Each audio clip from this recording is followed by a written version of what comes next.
Hey fam, you ain't ready for this. It's big money, big cars, big moves. It's Muscletone, brah, there ain't nothing to prove. The best breeds from the States to the outback. Keep your eyes peeled, guaranteed you gon' learn that. Beanstalk, big boss on lock. If a canine was God, it would be this dog. Hello everyone, and welcome to another episode of Muscletonebullys. Well, another hurricane, guys. I mean, it just seems to be like week after the other. Can't seem to stop them here. Well, this one is a category 5 as of right now, 185 miles per hour wind. So a little more serious than the last one. So we did the best we can. And we have hurricane glass for the most part, but we did put shutters up in some places on some of our windows just to be safe. And I'm gonna go check on the dogs again. I'm gonna take you guys with me.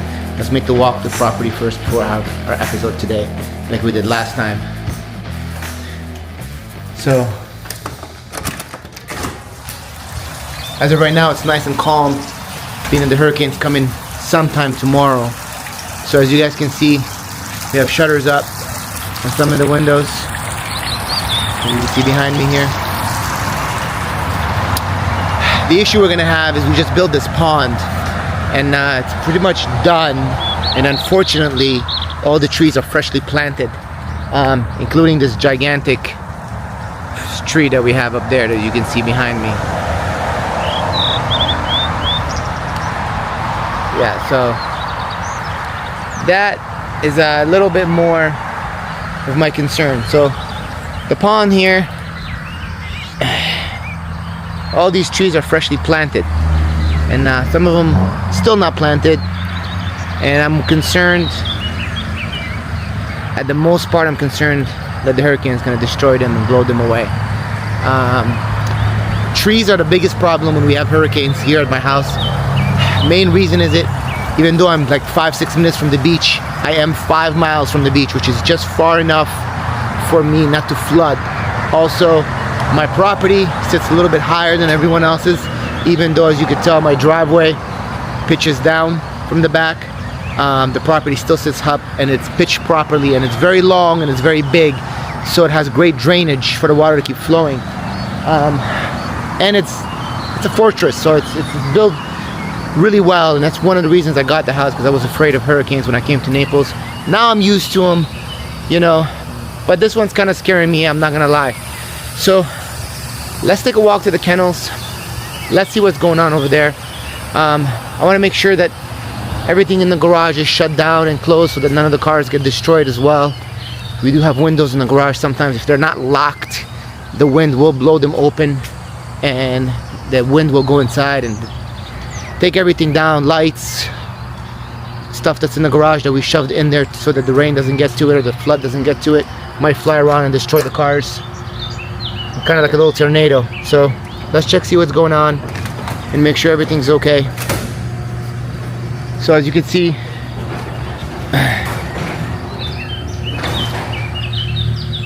we had the garbage cans in here too, so that could fly too. So let me just walk around. I'm gonna check the windows, make sure everything's secured, and then once that's done, then we can go ahead and go on to the kennels. Give me 1 second. Alright guys, I'm back. So everything's closed and shut properly, so now we can move on. I will check the front garage as well, the one that's attached to the house. That's the one I'm mostly concerned about, because those are the really expensive cars that are in there. We took a bunch of trees down. One, because we are building a guest house in back here, and we need a room, but also because so many hurricanes have been coming through, and some of the trees were on the thinner side, even though they were super tall, and I was worried they're gonna fall in the kennel. I just don't like taking the trees down, because I bought this property for its beauty, for all the trees and everything that's in it. So I would hate to take it down and not have, you know, the greenery. But I will show you really quick behind me. As you can see, some of these trees here are really tall, as you can tell, and if they were to fall by any chances onto the kennel, they would destroy it. Last year, interestingly enough, 2 trees fell and they would have destroyed the kennel, but the 2 of them hit each other and kind of like stopped each other from hitting the top of the roof. So it's kind of by God's grace, thank God. You know, that's why I always say, you know, at the end of the day, God prevails for us, and if he doesn't, then you know it is what it is, and we have to endure it. It is what it is. So let's go in there and see what's going on. All right. So we're in the kennels.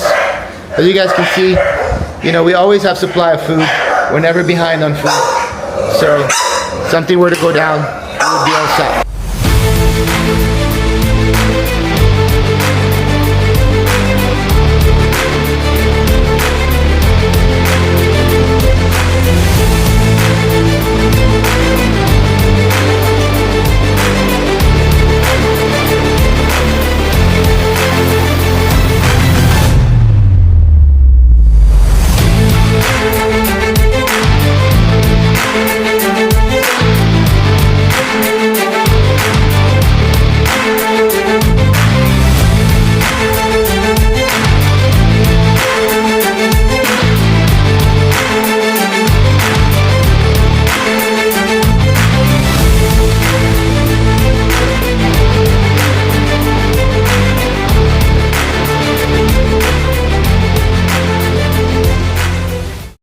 Okay, so everything in the property looks good. The dogs look safe. Everyone looks safe. This garage here is where the more expensive cars are at, and that one, there's not much I could do. They're supposed to be hurricane resistant, but glass is glass. Not much I can do about it. I try to have someone come and cover it with plywood, but I think we'll be okay. We've endured other storms with it, and it resisted pretty well. So I'm probably just gonna duct tape it. As in for the pool area, we threw the cushions, some of the cushions into the pool. That's what you do. Might have to cut the screens if the wind gets strong so it doesn't blow away the frame. And we brought all the furniture on the inside. So that's all we can do for now. Alright everyone, now that we know that everyone is safe, we're all set for the hurricane, let's discuss the event. Australia. We will be in Australia leaving this Sunday in 4 days. We're going to be there for about a little over a week, I think 10 days or so. I think we leave the 13th, land the 14th, we return the 23rd. So yeah, gone for 10 days in Australia for about 8 or 9. And we're going to visit Jerome, and we're going to go visit Jamie at the Muscletonebullys facilities. And we're going to see the facility for the first time. I've seen pictures and videos, and I'm sure you all seen it. It looks incredible. It's a multi-million-dollar facility, and it's something special. I'm going to see Beanstalk. I haven't seen him in a while. I'm going to see Sweetheart and all the other dogs, and I've missed them so much. I'm glad they're there. It was a big ordeal to get them there, but I do miss them. As well as I'm going to judge the abkc event in Sydney. So if you're out in Sydney, I mean Australia in general, or New Zealand, or anywhere where you can fly in, maybe in Japan, and you have some dogs, because you can fly in from quarantined area to Australia, no issues. And you want to compete, please, by all means. If not, just at least come without a dog. Show up to the event, check out the market over there, check out the dogs over there, and come join us for that event. It's going to be amazing. So when I return from that event, we're only here for about a week. Not much time. I have a few clients who come and pick up their puppies in that particular week, and then I'm gone again. And I will be in London, England. And thank you to Reese Nahar, who's throwing the abkc event over there called the Carnival.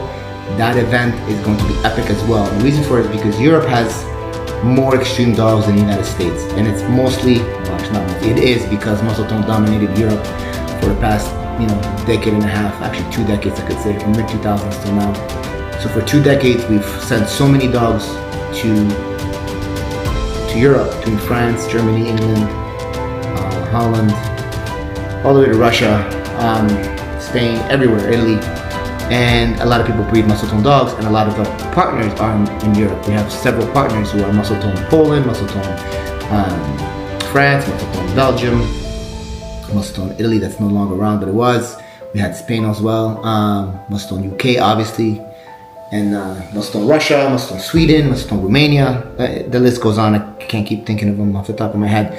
But that we have so many, it creates a very large amount of extreme dogs that appear and show in the rings, as well as they don't have as many events as we do. So when they do have one, they have a better turnout. And I will tell you this right now, if you haven't seen one of those, you've got to see it. Ask Dave Wilson, who's been to a few events, and he will tell you, and he's a great person to ask this because he understands the definition of an extreme more than most people out there. And he will tell you that the European market reign, the extreme is a whole nother level, and it is, because the biggest influence is Muscletone, and we are the only extreme bloodline. So that being said, I hope to see everyone soon, either that is in Australia or in London. If not, I will see everyone at the Nationals in December. I will be there as always, and we'll see who we're gonna bring. I'll see y'all soon.